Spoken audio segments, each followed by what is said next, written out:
नमस्कार, अभिवादन स्वीकार कीजिए नीरज कुमार पांडे का। आज मैं एक बार फिर से उपस्थित हूँ भगवान रजनीश के एक ऐसे प्रवचन को लेकर जिसमें भगवान ने यह बतलाया है कि यदि किसी भी चीज को शिद्दत से चाहा जाए तो वह हमें निश्चित तौर पे प्राप्त होता है।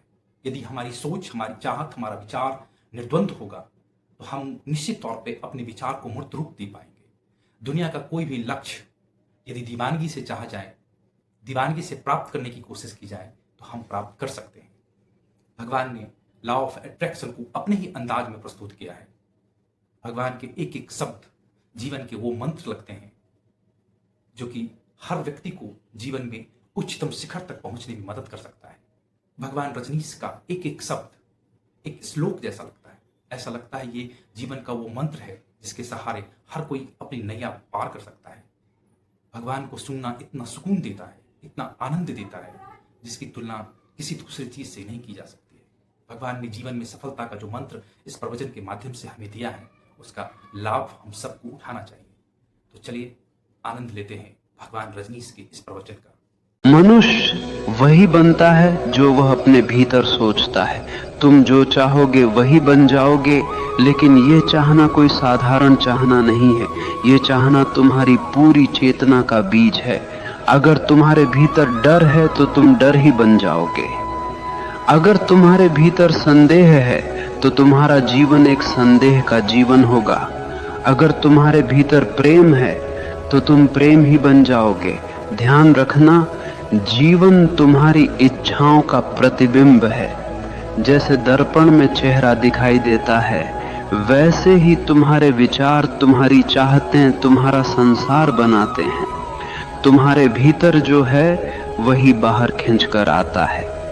लोग सोचते हैं कि भाग्य कहीं बाहर से आता है। नहीं, भाग्य तुम्हारी अपनी चाह का परिणाम है। जो तुम गहराई से चाहते हो वही धीरे धीरे तुम्हारे अस्तित्व का हिस्सा बन जाता है। इसलिए अगर तुम महान बनना चाहते हो तो चाहना पर्याप्त नहीं है। उस चाह को अपने जीवन की धड़कन बना दो। उस चाह के पीछे लग जाओ जैसे कोई प्यासा रेगिस्तान में पानी खोजता है। तुम्हारी चाह जितनी गहरी होगी उतनी ही जल्दी वह तुम्हारी हकीकत बन जाएगी। पहला सत्य, विचार ही वास्तविकता का बीज है। मनुष्य हमेशा यह मानता आया है कि वास्तविकता बाहर से आती है। वह सोचता है कि किस्मत आसमान से गिरती है, अवसर समाज देता है और सफलता संयोग से मिलती है, लेकिन यह केवल एक भ्रम है। सच्चाई यह है कि वास्तविकता की जड़ें तुम्हारे भीतर हैं। तुम्हारे विचार ही वह बीज हैं जिनसे तुम्हारा भविष्य जन्म लेता है। अगर बीज रोगी हो तो पेड़ कभी फलदार नहीं हो सकता, और अगर बीज स्वस्थ हो तो कोई भी तूफान तुम्हें रोक नहीं सकता। ध्यान दो, अगर कोई बच्चा बचपन से सुनता रहे कि तू कुछ नहीं कर सकता, तू निकम्मा है, तो धीरे धीरे वह बच्चा सच में वही बन जाता है। वह विश्वास ही नहीं करता कि वह कुछ कर सकता है। उसके विचार ही उसे कैद कर देते हैं। लेकिन वही बच्चा अगर यह सुनता रहे कि तेरे भीतर अनंत संभावनाएं हैं, तू कर सकता है, तो उसकी चाल बदल जाती है, उसका आत्मविश्वास बदल जाता है। वह कठिन से कठिन परिस्थिति को भी चुनौती की तरह स्वीकार करता है। तुम्हें समझना होगा कि विचार कोई छोटी चीज नहीं है। विचार ऊर्जा है, और यह ऊर्जा निरंतर तुम्हारी आभा, तुम्हारी भाषा, तुम्हारे निर्णय और तुम्हारी यात्रा को आकार देती है। तुम्हारे विचार तुम्हें या तो कैदी बना सकते हैं या मुक्त कर सकते हैं। अगर तुम्हारे विचार संदेह, भय और हीनता से भरे हैं तो तुम चाहे कितनी भी कोशिश कर लो, तुम्हारा जीवन बार बार वहीं लौटेगा जहां से चला था। लेकिन अगर तुम्हारे विचार प्रेम, साहस और आत्मविश्वास से भरे हैं तो परिस्थितियां तुम्हारे विरुद्ध होते हुए भी तुम्हारे पक्ष में काम करने लगेंगी। मन एक चुंबक है, वह वैसा ही खींचता है जैसा वह सोचता है। अगर तुम अपने भीतर रोशनी रखोगे तो अंधेरा कितनी भी कोशिश कर ले तुम्हें डुबा नहीं पाएगा। अगर तुम अपने भीतर अंधकार पालोगे तो सूर्य भी सामने आकर तुम्हें रोशन नहीं कर पाएगा। याद रखो, तुम्हारे विचार ही तुम्हारे भाग्य के निर्माता हैं, और भाग्य बाहर कहीं नहीं है, वह हर पल तुम्हारे मन में बुना जा रहा है। इसलिए सबसे पहला कदम है अपने विचारों को पहचानो। हर नकारात्मक विचार को पकड़ो और देखो कि वह तुम्हें कहां ले जाएगा, और फिर उसे छोड़ दो। हर सकारात्मक विचार को पोषित करो, क्योंकि वही तुम्हें वहां ले जाएगा जहां तुम जाना चाहते हो। विचार बदलो तो जीवन बदल जाएगा। विचार ऊंचे रखो तो जीवन ऊंचाइयों तक पहुंचेगा, और अगर विचार गहरे हों तो जीवन भी गहराई पा जाएगा। दूसरा सत्य, चाहत केवल सोचना नहीं, जीना है। लोग कहते हैं, मैं यह बनना चाहता हूं, मैं वो करना चाहता हूं, लेकिन उनकी चाहत केवल शब्दों तक सीमित रहती है। वह चाहत इतनी हल्की होती है कि पहला ही तूफान उसे उड़ा ले जाता है। ध्यान रखना, सच्ची चाहत सिर्फ सोचने का नाम नहीं है, वह जीने का नाम है। अगर तुम्हें कुछ पाना है तो तुम्हारी हर धड़कन उसी के साथ तालमेल में होनी चाहिए। जैसे कोई प्यासा रेगिस्तान में चल रहा हो, उसे केवल पानी चाहिए। वह आसपास के पेड़ नहीं देखता, वह रेत नहीं देखता, वह तारों का सौंदर्य भी नहीं देखता। उसकी आंखें सिर्फ पानी खोज रही होती हैं। यही है गहरी चाहत। लेकिन आम आदमी की चाहत कैसी होती है? वह कहता है, मुझे सफलता चाहिए, लेकिन साथ ही वह आलस्य को गले लगाकर सोता है। वह कहता है, मुझे ज्ञान चाहिए, लेकिन वह घंटों फालतू की क्रियाओं और गलत सोच में डूबा रहता है। वह कहता है, मुझे आत्मा की शांति चाहिए, लेकिन उसकी आदतें शांति के विपरीत हैं। तो ये चाहत नहीं है, ये केवल कल्पना है। सच्ची चाहत तब होती है जब तुम्हारा पूरा अस्तित्व उसी दिशा में लग जाए। तुम्हारी सांसें, तुम्हारा रक्त, तुम्हारी आंखें, तुम्हारा सोचना, तुम्हारा चलना, सब कुछ उसी की तरफ बढ़ने लगे। तब दुनिया की कोई ताकत तुम्हें रोक नहीं सकती। गौर करना, जिन्होंने इतिहास बदला उनकी चाहतें साधारण नहीं थीं। बुद्ध ने केवल सत्य की चाहत की, और उसी चाहत ने उन्हें राजमहलों से जंगल तक पहुंचा दिया। एडिसन ने केवल रोशनी की चाहत की, और उसी चाहत ने अंधेरे में बल्ब जला दिया। गांधी ने केवल स्वतंत्रता की चाहत की, और उसी चाहत ने साम्राज्य को हिला दिया। तुम जो चाहोगे वही बन जाओगे, लेकिन वह चाह इतनी गहरी होनी चाहिए कि तुम्हारा पूरा जीवन उसका गवाह बन जाए। अगर चाह सतही है तो वह कभी पूरी नहीं होगी, लेकिन अगर चाह गहरी है तो ब्रह्मांड भी तुम्हारी मदद के लिए रास्ता बनाने लगता है। याद रखो, सतही चाहतें सपनों में मर जाती हैं, गहरी चाहतें हकीकत में जन्म लेती हैं। तीसरा सत्य, डर और संदेह तुम्हारे सपनों के सबसे बड़े दुश्मन। मनुष्य चाहता तो बहुत कुछ है, लेकिन उसके भीतर एक और आवाज लगातार गूंजती रहती है, क्या यह संभव है? अगर मैं असफल हो गया तो? अगर लोग हंस पड़े तो? अगर दुनिया ने मुझे ठुकरा दिया तो? यही डर और यही संदेह तुम्हें कभी वहां पहुंचने नहीं देंगे जहां तुम जाना चाहते हो। याद रखना, डर और संदेह वही जहर हैं जो चाहत की जड़ों को धीरे धीरे सुखा देते हैं। देखो, तुम्हारे भीतर दो आवाजें हमेशा चलती रहती हैं। एक कहती है, हाँ मैं कर सकता हूं। दूसरी कहती है, नहीं, यह मेरे बस की बात नहीं है। और तुम वही बन जाते हो जिसे तुम सुनते हो। अगर तुम डर की आवाज सुनोगे तो जीवन एक जेल बन जाएगा। तुम अपने सपनों के दरवाजे खोल ही नहीं पाओगे। तुम कोशिश करने से पहले ही हार मान लोगे।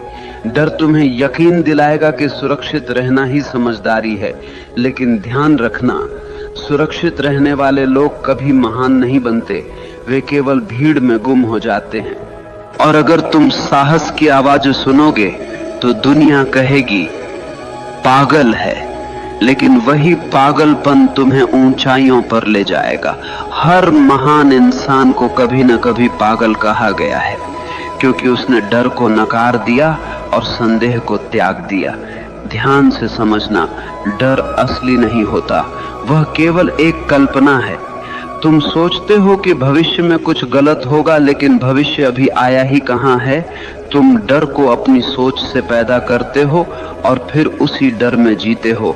इसलिए अगर तुम सच में वही बनना चाहते हो जो तुम चाहते हो, तो सबसे पहले अपने डर को पहचानो, उसे चुनौती दो। हर बार जब डर कहे तू नहीं कर सकता, तुम्हारा उत्तर होना चाहिए मैं करके दिखाऊंगा। और धीरे धीरे डर कमजोर हो जाएगा, साहस मजबूत हो जाएगा। याद रखना, डर तुम्हें कैद करता है, साहस तुम्हें मुक्त करता है। जो इंसान अपने डर से ऊपर उठ गया, वह चाहे कुछ भी चाह ले पूरा करके रहेगा, क्योंकि अब उसके रास्ते में कोई रुकावट नहीं है। चौथा सत्य, परिस्थितियां तुम्हें नहीं गढ़ती, तुम्हारा दृष्टिकोण गढ़ता है।